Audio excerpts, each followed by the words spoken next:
Now I'm going to teach you the chain rule.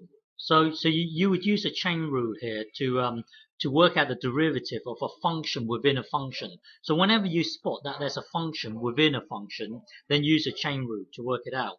So here, if you look at this here, um, you can imagine this as being a bubble here. So really, in a way, this is like a function within a function.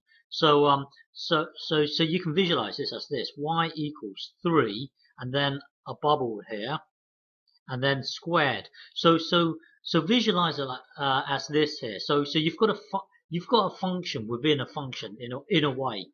So this is like one function, and within this you've got well, yeah. So here you've got a function within a function. So visualize it as this, and then so dy by dx would be like this. Would be you trying to differentiate.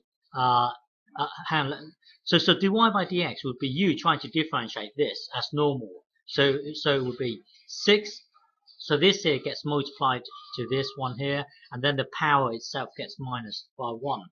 So it would be like this. It would be, yeah, it's you trying to differentiate this here, differentiate the bubble here. So that would be to the power of 1. But we don't bother writing the power of 1. And then you have to times and then you have to times the differential of this here. Hang on. You see what I mean later. Hang on. So you remember to times it by the diff of this, the differential of this. Okay. So really, dy by dx would be this. Hang on. Dy by dx would be this. Would be 6. And then remember the bubble was 5x plus 7. So it would be this. It would be 5x plus 7, and then you've got to times it, and then differentiate this bubble here. Differentiate the bubble itself. So really, it's just, well, when you differentiate this, it's just 5. Okay, so the answer, so you would then get this and merge it with this. So let's start again. Hang on. So we were given this here. The way you would do it is to visualize it as this: bubble squared. So now dy by dx would be you trying to differentiate this, and then later on times the differential of the bubble itself. Okay, so visualize it as this inside your mind, and then differentiate it. So it would be like this: 6, and then leave the bubble intact. Okay, and then times inside your mind, just times it straight away. So it just times it by 5.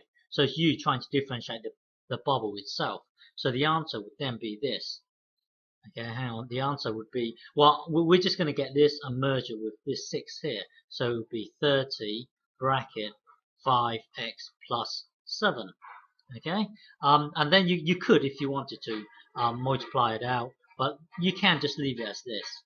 Okay, all right, here's another example. Suppose you're given this here. Visualize it as this: y equals bubble to the power 4. So dy by dx would be you doing this. You've got to differentiate this, so that would be 4, the bubble intact, and then times, and then you've got to differentiate the bubble itself. Okay, so yeah, so that would then be, hang on, remember that this thing here is, the bubble here is this, plus 3x here, and then this here would be 5x squared plus 3x, and then this here, and remember, you then have to differentiate the bubble itself. So when you differentiate the bubble itself here, it would be 10x plus 3. Okay, and then you would have to tie it up. So start again here. So visualize it like this. Visualize it as this. Okay, so when you inside your mind, visualize it as this. But when you come to do it like this. Hang on. So differentiate the bubble. That would be 4, and then keep the bubble intact. Okay, plus 3 to the power of 3, and then times, and now differentiate the bubble itself. So that would be 10x plus 3. And remember, it exists in Yeah, because when you differentiate the bubble itself, you've got to times the whole answer, So you need the brackets here. Okay, so that would then be this. Hang on, that, and then you would just tidy up. So here you've got one block multiplying with this block here, multiplying with this block here. So yeah, well, just tidy up here. So it would be this 4 5x squared plus 3 to the power of 3, and then bracket. Yeah, so it's just really 3 blocks multiplying with each other. Okay, so the next one here, this one here, actually I will show you this in the next video. Okay.